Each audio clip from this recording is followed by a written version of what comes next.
What's up, everybody, and welcome to the Haze Demon Show. And today we are going to be going over that tier list for fantasy theme for South Park Phone Destroyer. And we will be going over each card and their pros and cons that I can think of at the time. I based this tier list on how well does a card perform all by itself without any other kind of support. How reliable is the card to get its energy value, energy efficiency out of the card. And they are cards of certain range, types are going to be compared to each other, so that way we can build up a list of comparisons, right? So that even though one card may need to actually be higher, it is actually lower only because another card is just slightly better than the one that is above it. Do you know, or, below it.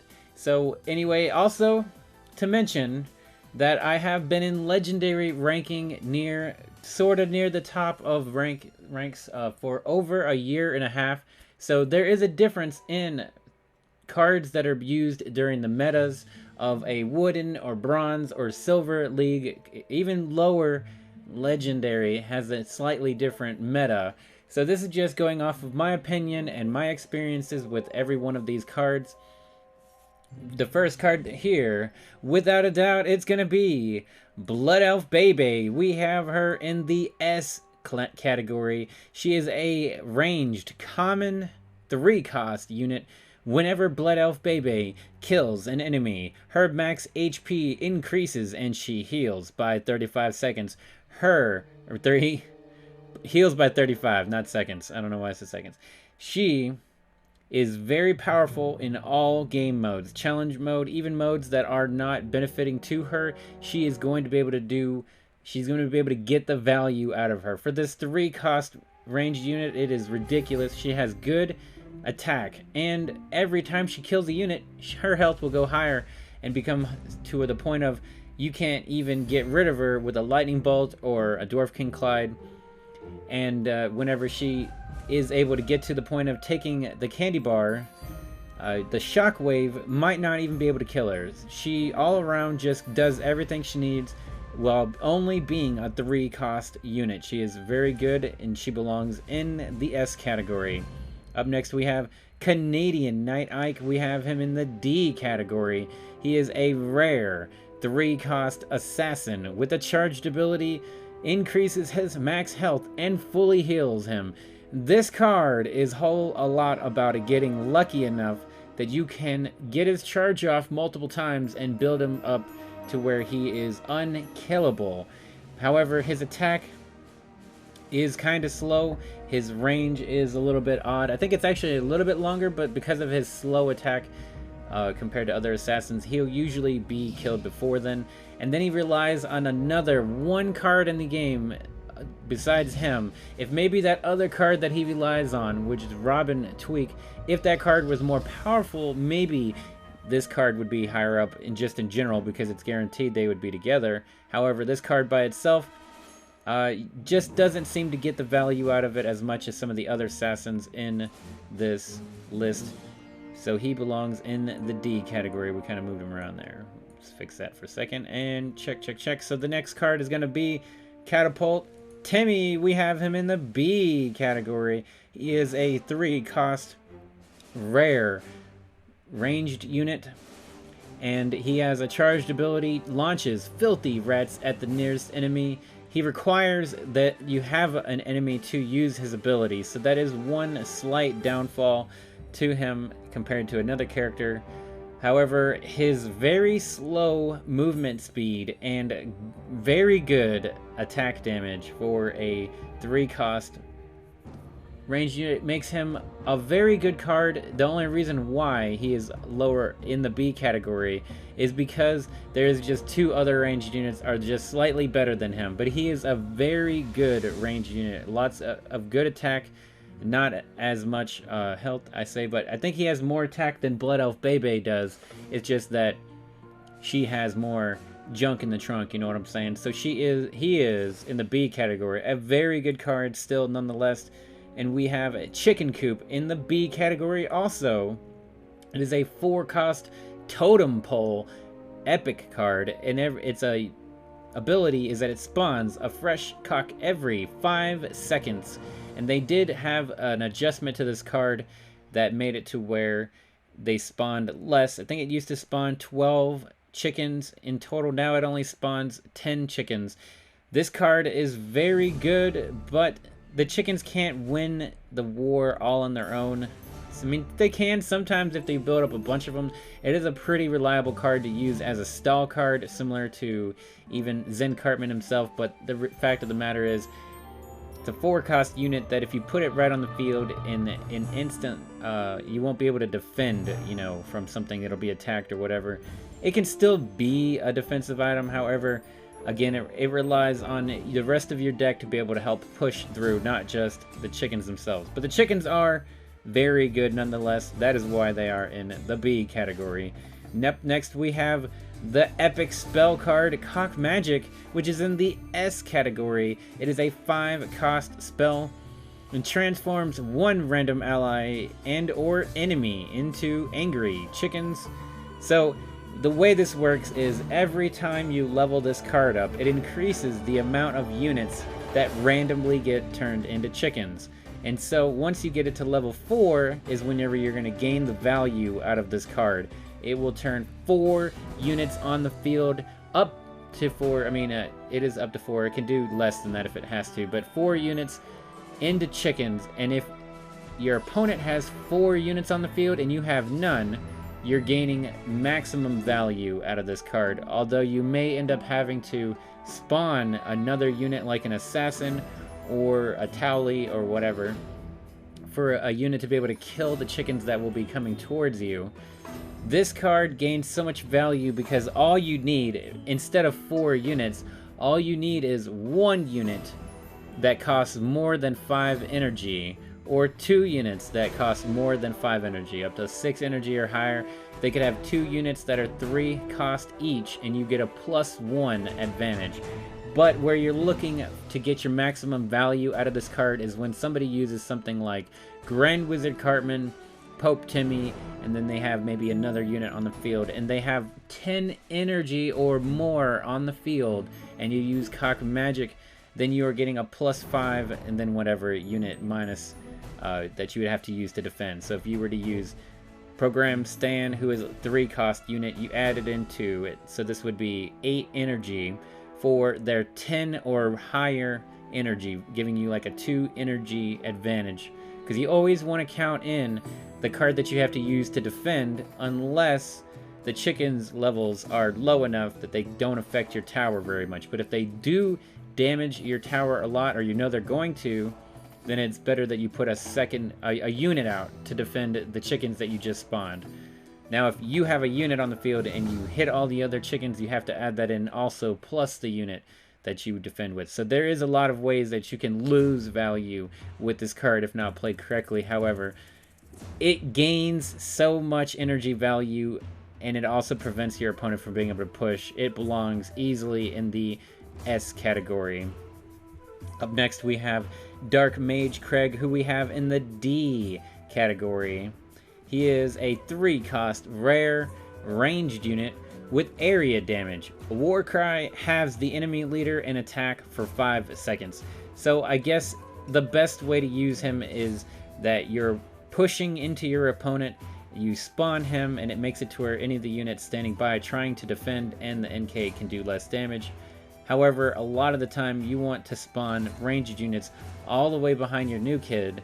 And so if you spawn him behind the new kid and there's nobody attacking the new kid, there's no units over there, his extra Warcry ability is nothing. And that will happen 90% of the time that you are using this unit, that the Warcry doesn't mean anything at all.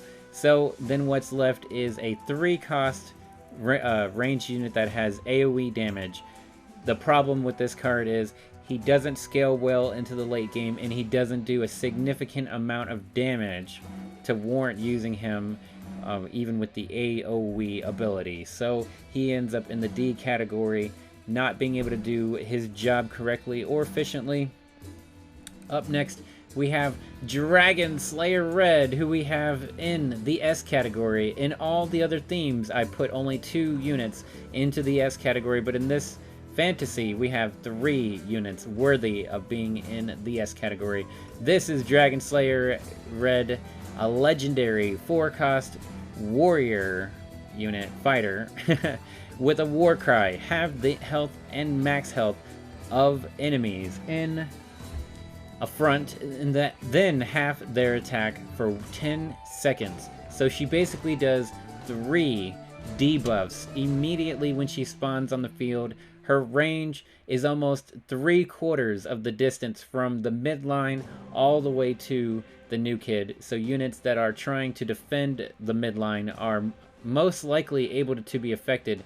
Her cone of damage is wide enough, and then she has the stats, the attack, and the health to back it up right afterwards. Not only this, all those abilities can be used at level 1 with 0 upgrades, and her ability is 100% as effective as if somebody had at level 5. But of course, the difference is the stats and health and backing it up. But overall, this card is not necessarily easy to counter, as a lot of the time the energy to destroy her, which is possible. You can unholy combust, you can transmogrify her before she gets her ability off, but it is a small amount of time that usually during that situation you are going to be unable to be. It's unavoidable. So almost unavoidable, should I say. That's why her effect is so powerful. She is going to get it off almost no matter what, and she has the stats that scale way into the late game. Up next we have Dwarf Engineer Dougie, a B tier unit, which is a rare assassin headhunter 4-cost, and for every attack that he does, he will add plus some amount of damage. So as you level him up, it'll do more and more damage added onto, making it to where no matter what, in 2 attacks, he will be able to take a candy bar. And of course, we all know that Dougies are very powerful and that their timing is so critical. It is between a loss and a win very easily for both sides. If somebody doesn't have the counter card for the counter card for the counter card, because there's so many counter cards for this card, and then of course the Dougie player is going to be looking to counter those. So there is a lot of room for this card to be able to get its ability off, which is doing damage to the new kid, or even just baiting out a damage like a lightning bolt or a hard removal card like Transmogrify or Unholy Combustion. It gets it to where they have to use those kind of abilities, and then you can safely use your Grand Wizard Cartman, your Stand of Many Moons, or whatever. So in a lot of different ways you get the value out of this card, and it's not hard.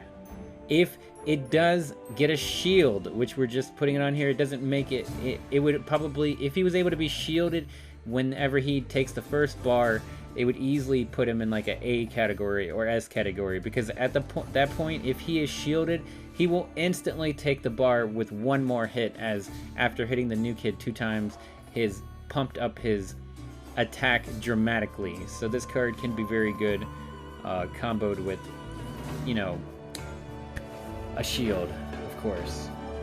So up next, the next card is going to be Elven King Bradley, who we have in the B category. He is a very good card indeed. 3-cost rare fighter with the ability to add 22 attack and increase the range of ranged allies while he is on the field, which means that he has a global effect. He can be in the bottom right corner of the screen, which is almost impossible, and some unit be in the top left corner that has a ranged ability on your team, and they will have gained his ability. So his attack scales, the plus attack that he gives scales with level, but the range that he increases on allies, ranged units, is 1.8, which is huge. It makes it to where units like Amazingly Randy, Mecha Timmy, Medusa Bebe, those kind of units can actually hit the new kid from behind the midline.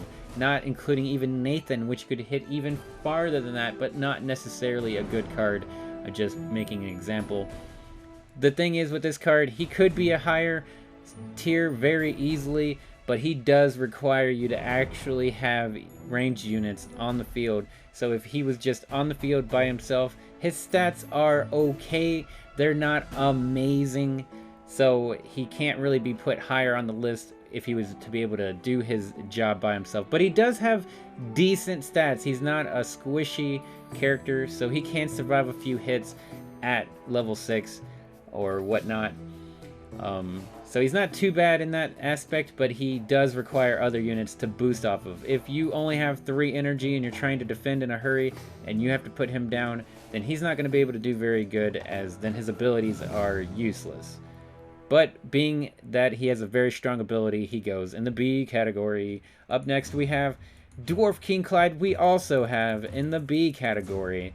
He is a 4-cost rare fighter with a war cry. Strike the nearest enemy with a mighty blow.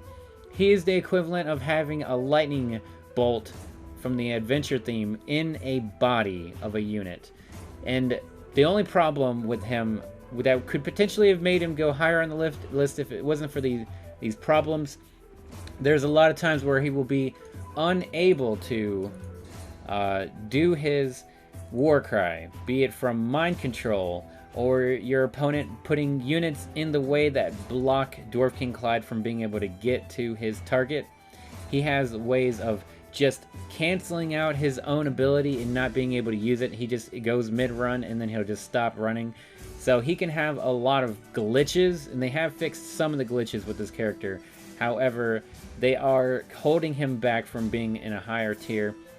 However, in the situations where he can get his war cry off, it is very powerful to be able to instant clear a unit potentially, and then be walking with pretty good stats, to be honest, with his attack and health being fairly high. I think mainly because of him being a 4-cost unit, I suppose, gives him that burst of stats.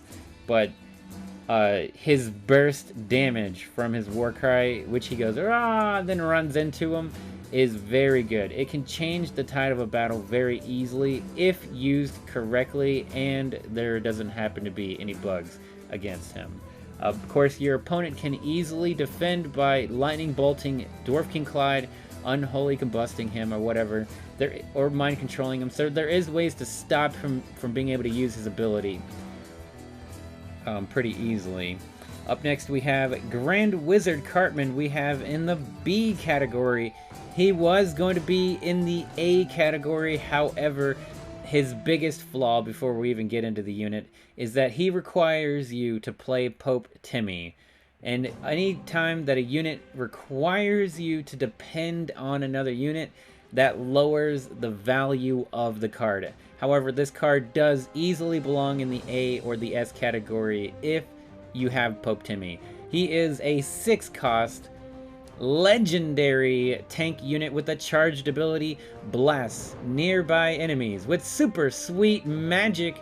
He has amazing health, he has okay attack, and he has amazing damage that he does off of his AoE. He recently had got a buff that made it to where his ability spellcast is faster, and the damage and the charge rate is faster, and I think he does do more damage with his ability. So all around, he did get really good buffs. He has really good health. So if your opponent cannot transmogrify him or unholy combust or cock magic him, you can get a lot of value out of this unit purely because of how much health that he can attain once you level him up some more. However, his biggest downfall, yet again, like I was saying, is that if an opponent is able to transmorg or unholy combust, or even just use cock magic with just him on the field. Now, if you have multiple units on the field, they're going to gain more advantage with cock magic. But no matter what, if your opponent has a removal card, they instantly gain a +1 advantage, as the other units the spells only cost 5 energy and he costs 6. If Grand Wizard Cartman only cost 5 energy, he would easily be an A or an S tier card. And if you use Pope Timmy with him, he's an A or an S tier card. But this list is based on how well a unit is without other kinds of support. Still a very good card, scales into the late game, goes into the B category. Up next we have Kiyo of Dro Elves. He is in the C+ category. He is not too shabby. He is a 4-cost rare ranged unit with a charged ability. All allies gain invincibility for 4 seconds.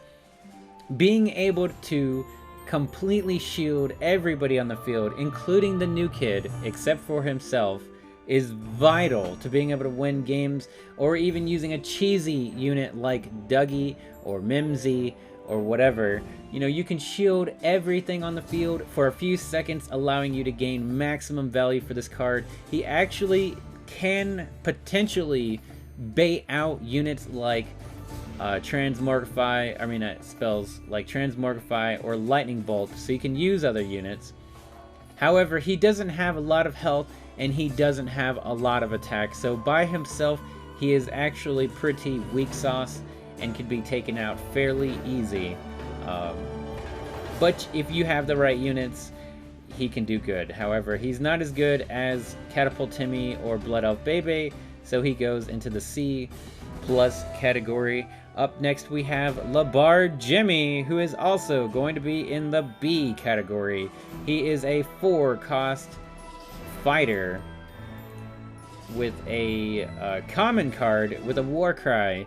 Decrease max health of all allies. He also, not only does he decrease the max health of all allies, he does a little bit of extra damage, which they don't write the number down no matter what you look at on the cards. But you can get easy value out of this card, taking care of multiple assassins on the field at the same time, being able to clear out back row units that are slightly weakened. His global effect, it makes it very good, so to the point of you don't have to place him in one specific spot. You can place him anywhere on the field and you're going to gain value, and it's easy to get more than that, plus more than a 4 energy value out of the Labar Jimmy. He doesn't really have a lot of health and he doesn't have a lot of attack necessarily, but his instant clear can defend and offend very well indeed, which is why he is in the B category. Up next we have Mr. Slave, who we also put in the B category. He is a 5-cost tank epic card with the Enraged ability. Heal every time HP goes below half. Death Wish. Spawn 2 cucks. And actually, he had an update to where now he spawns 3 more chickens. He spawns 3 chickens instead of 2 chickens whenever he dies, which is very big on a push, no doubt about it. However, he's a very good card in general. It is to the point of where if your opponent does not have the right cards to deal with Mr. Slave, he is literally going to be invincible on the field. The new Kid Zap doesn't kill him. The Shockwave doesn't kill him. So you have to use critical cards to take him down, whether it be a removal spell or an Assassin and Dougie can work to take him down. But if they're, you know what I mean, if they're dealing with other units or whatnot, you know, this card can end up living for a very long time. It's all situational. He can be taken down easily if the cards are used correctly, though. But there is the potential for infinite health for a very long duration, so he goes into the B category. Plus the chickens that he spawns after he dies. He has a lot of tankiness and stallingness that is very good for him. Up next we have Paladin Butters, who we have in the C+ category. He is a common assassin, 2-cost with a Death Wish. The closest nearby ally or leader becomes invincible for 3 seconds. That shield can be critical for a numerous amount of cards to be able to get their ability off and do the damage that needs to be done. He has a decently fast attack speed, and he does a significant amount of damage for sure. His his shield is just so good. I think I messed up where he was at here. So he was in the C+ category because he's right below Dougie. Obviously, Dougie can just do a bigger tide in the battlefield for sure. But that is a very good card. That Paladin Butters. Much better than the other assassins we have here, which is the Canadian Ike. And we also, next, we have Princess Kenny, who is a 2-cost assassin common card. The reason why, well, her Death Wish, this unit's killer, has 0 attack for 10 seconds. It's actually been changed. The killer has attack for 5 seconds. When it was 10 seconds, this card was easily had the potential to be better than Paladin Butters, but for 5 seconds and only on one unit, it makes it to where Paladin's 4 seconds or whatever it is on a unit can be defended from multiple units rather than just one. I know it might not be making a whole lot of sense here, but yes, she has a very fast attack and a very good health for assassins, but she just gets outperformed by Paladin Butters' shield, looking at their Death Wishes. But she is still very reliable, no doubt about it. Up next we have, so she's in the C- category. Up next we have Robin Tweak, who we put in the E category. He is a 4-cost ranged common unit with a war cry. Give a random ally a big health boost. Now this could be a very good ability on almost any unit that you want to keep alive, maybe Mecha Timmy or Canadian Knight Ike, or, which is the main one, Canadian Knight Ike is what he's used on, or even Terrence Mephisto, the flying ranged unit, can be very good. There's a lot of units that can benefit from this. Even Witch Doctor Token, whose ability uses health as its way to do a damage in a way. The problem with Robin Tweak is that if the opponent has Transmorgfire, whatever, as soon as you boost up a unit, it is worth getting rid of it. And then Robin Tweak is on the field, and he doesn't have a lot of good health or attack scaling into the late game. So by himself, he can't do anything, and it's easy for your opponent to be able to counter who gets the boost, the war cry. So he doesn't really, it's hard to get his value. Now if you use Robin Tweak specifically on Canadian Knight Ike, those 2 cards could technically go up each 1 tier together if they are used together. But again, that's a problem where if a unit relies on other units to be able to do its value, then it is lower on the list, and that is going to be Robin Tweak in the E category. Just to give you guys a heads up, there is no cards in the F category. Robin Tweak is the closest card to being in the F category, but no cards in the F. We have up next Robin, Rogue Token, I mean to say, who is a 4-cost epic fighter with a war cry. Deal damage to nearby enemies. Now this comes down mostly to preference between people, but he is lower on the list than Labard Jimmy, simply because Labard Jimmy can hit the entire field with his ability. However, Rogue Token does have better health and better attack and better damage.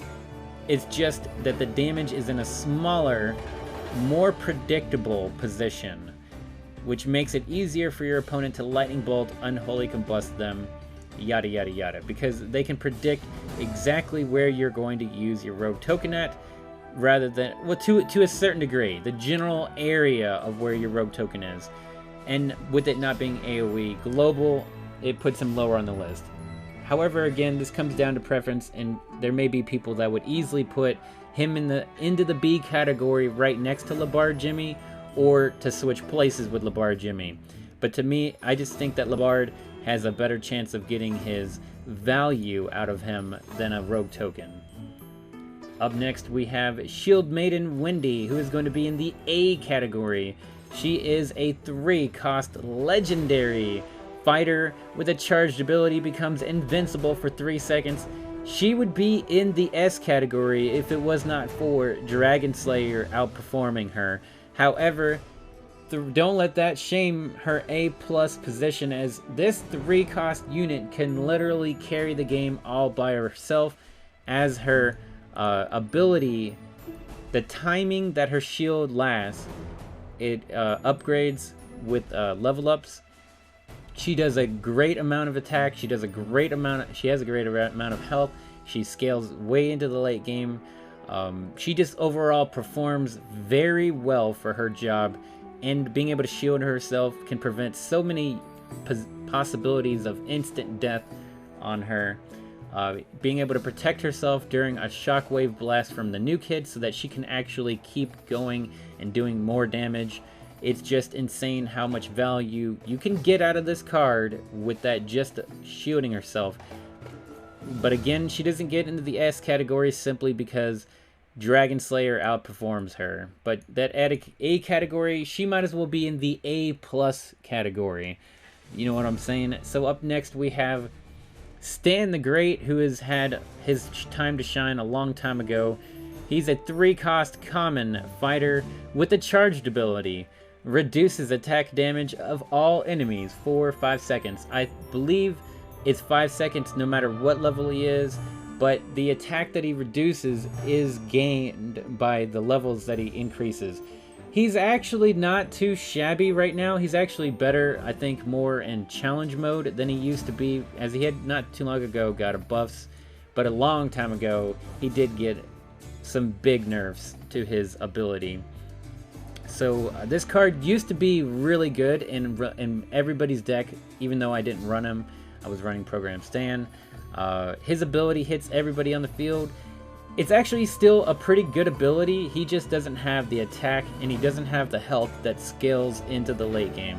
So he can do okay, but he just doesn't have the stats. You know what I'm saying? So he's a C- character. Up next we have Amazingly Randy, who we have in the A category, right below Blood Elf Bebe and above Catapult Timmy. He is a 4-cost epic ranged unit. The charged ability summon 2 magic hawks from thin air, so he has a very good stats, health and attack to scale into the late game, into legendary, as well as he is able to stall people from being able to do damage to himself. He doesn't have to have a unit in front of him to spawn chickens, and the longer he lives and the more chickens that he spawns, the easier it is to gain value from the energy, the 4-cost energy unit. He can be taken out with lightning bolts and unholy combustions. He is somewhat worthy of those things. However, not very likely. The lightning bolt could happen, of course. But again, it's very easy to get the value out of this card by summoning so many chickens over the course of a game, and he has very good stats as well. Putting him in the A category, the only reason why Blood Elf Bebe is higher on the list, she was actually going to be in the A category with him, but the fact of the matter is that Blood Elf Bebe overall, by being 1 energy cost less, and she has the potential to still get the same value out of her as Amazingly Randy, means that she just outperforms him by simply being a better cycling unit and better energy efficiency. So up next we have Transmorgification, which we have in the A category, beaten by Cock Magic by a landslide, as it just affects everybody. But Transmorgify is an epic spell. For 5 energy, it transforms the target enemy into a worthless rat. However, I have seen people lose games after they transmorgified a unit. What it is that for every level you raise this card up, will decrease the opponent's card level by 1. So if you have it at level 3, you would lower their unit by 3 levels. So if they have a level 6 common that you transmorgify, let's just make that an example. How about no, just a level 6 unit in general, and you only have this level 3, they're going to be a level 3 rat, which has the potential to still do some damage, but is going, no matter what, 99% of the time, whatever unit you use this on, the rat's not going to do anything. Like it says, it's just a worthless rat. So it doesn't really matter what level you have this at. It does its ability at level 1 just as efficiently. And for 5 energy, being able to take out any units that are on the field and turn them into a rat, which makes it to where their war cry doesn't work. Well, I don't think Unholy does it either. It depends, I guess. But the big difference between Transmorgify and Unholy Combustion is Transmorgify, you can use this ability through somebody's shield. So if somebody was to shield a Dougie or a Stand of Many Moons, that you can actually use this spell on them still and turn them into a rat. So you can easily get the value out of this card very, very well.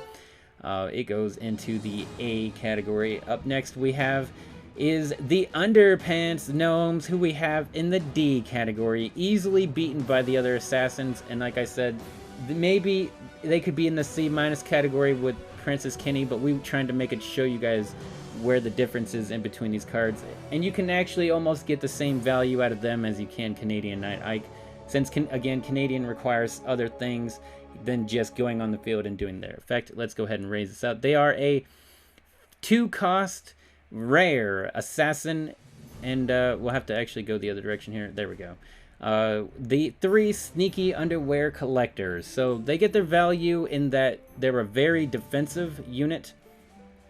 And so if you are attacking other assassins with them, and then they're sitting on top of a tank, they can do a lot of damage if the tank's not targeting them down directly.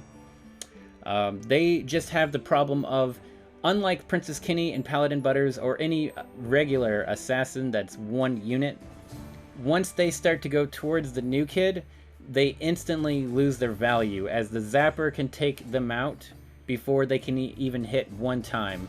But if you have a Princess Kenny running towards the new kid, they can take multiple zaps and then still hit and do damage.